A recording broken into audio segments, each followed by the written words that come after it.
The film commences within an isolated institution where individuals are brought for psychological intervention each time they are awakened from their sleep. Dr. David, one of the principal psychotherapists at the facility, engages in a conversation with an inmate recently roused from sleep. He presents a video featuring the inmate's daughter expressing profound distress over her mother's demise, for which the inmate is accused. The prisoner, deeply affected by the video, vehemently maintains his innocence, insisting that he did not commit the alleged crime.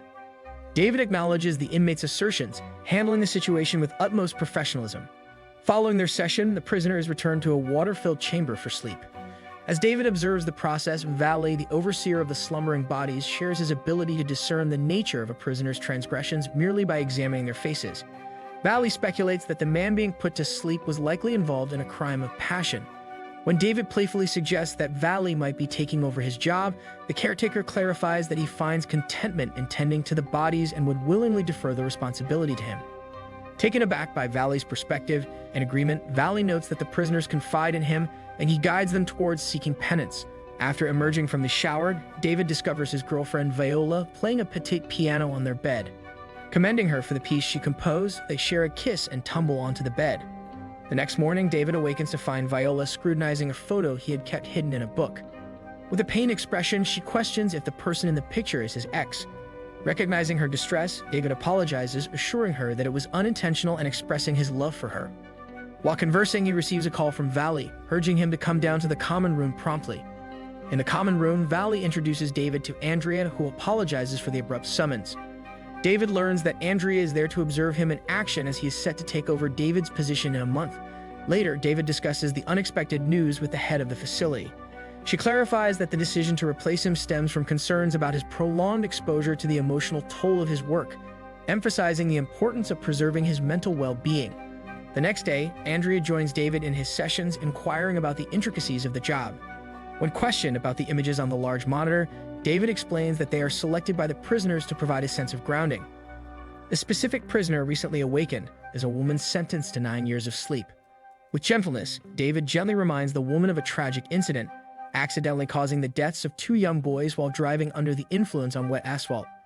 The woman, recalling her actions, experiences a moment of shock but quickly composes herself. After finishing work, David takes Viola out to dinner and opens up about his challenging job.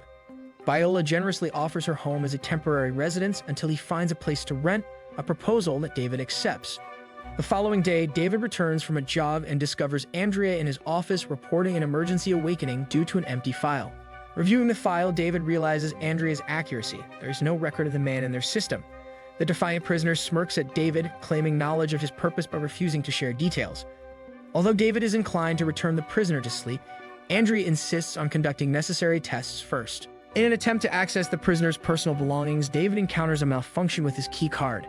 Suddenly, alarms blare, leading David to the pod with a red light, where he finds Andrea standing before it. Rectifying an oxygen issue in the woman's tank, David reprimands Andrea for leaving the prisoner unattended. Upon Valley's arrival, tensions escalate, prompting him to draw a gun on both men until the situation is resolved. Upon reaching David's office, they discover Viola tending to the seemingly injured prisoner, who is feigning distress. In a shocking turn of events, when Valley attempts to check the prisoner's health, the man seizes Valley's gun and shoots him in the chest. Holding Viola hostage with the gun pressed against her head, the prisoner compels David to handcuff himself to a chair. Once David complies, an unexpected and perplexing scene unfolds. Viola and the prisoner share a kiss, leaving David bewildered. Abruptly, the situation takes a dark turn as the prisoner starts choking Viola, his grip tightening around her neck. Acting swiftly, David frees himself, stabbing the prisoner in the neck and causing instant death. In the aftermath, David awakens to a disconcertingly familiar setting, restrained in a chair, his hair shaved. Dr. Dotteressa questions him about his recollections, and David confesses to knowing that he is in prison for killing a prisoner and choosing a picture of Viola. When asked about their initial meeting, David recalls encountering Viola in his office with her son, leaving a message for her incarcerated father. Learning that Viola's husband, Carlo, was a neurologist who murdered his mistress, David becomes involved with Viola. Discovering her passion for playing in a string quartet, he approaches her after a performance, eventually leading to a romantic relationship. However, the narrative takes a surprising turn when David reveals that he killed Viola's husband. The doctor corrects him, unveiling the true story. After 11 months of dating, a man informed Viola that her husband's incriminating evidence was fabricated. In a desperate plea, Viola urges David to examine the files to prove his innocence, but he seemingly refuses. David, attempting to erase any trace of the prisoner's existence, deletes all files, creating the impression that the pod is empty. Unhooking the oxygen tank, he expects the man to succumb to suffocation, hoping Viola would eventually forget about him. Over time, David recalls that his actions not only led to Carlo's death, but also claimed another prisoner's life. The doctor informs him that he still has 10 years on his sentence, but he could serve it while on parole. Having already served 10 years, David becomes eligible for the reintegration program, with strict conditions. He receives an apartment, attends a weekly support group, signs in daily, cannot leave the city, and is subject to police searches. David secures a job as a hotel clerk, but one night he stumbles upon a poster featuring Viola playing in a club. Nervous, he briefly enters but is confronted by Viola's anger, accusing him of causing her years of trouble. Ashamed, David leaves.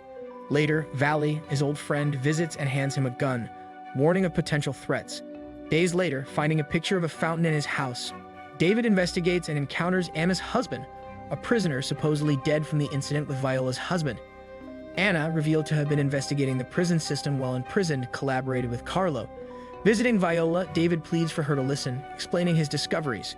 Convinced they were set up, Viola discloses that the man who informed her about her husband's innocence was part of the minister's group responsible for creating Hypersleep. In their pursuit of truth, David and Viola confront the man leaving his office, questioning him about the innocent individuals imprisoned. Confirming their suspicions, the man discloses his own innocence and warns them not to seek him out due to potential danger. Learning the truth, Viola and David rekindle their love. Viola expresses remorse for involving him in her husband's case, leading to a passionate night together. Returning to his car, David finds a memory device hidden in the hat he retrieved post-prison release. On his phone, he discovers a video of Carlo revealing his friend's status and innocence. The idyllic reunion is shattered when David witnesses two men abducting Viola. Tracking them to a grand mansion hosting a gala, he infiltrates the event. Confronting Andrea, now a renowned doctor, David learns that Andrea was responsible for killing the prisoners, with David unwittingly condemning them by opening old files.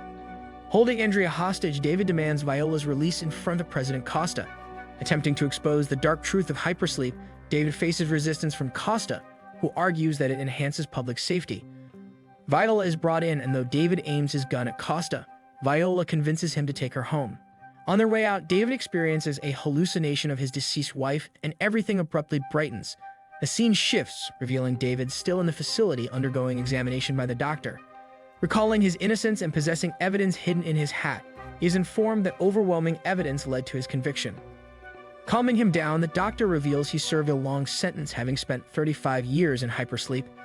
On his 80th birthday, David is presented with a mirror, shocked to see his remarkably aged face. The doctor informs David that he has only 1 year left to serve, and soon after, she puts him back to sleep.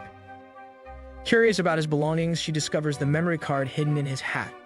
Shocked, she contemplates the truth revealed in David's words.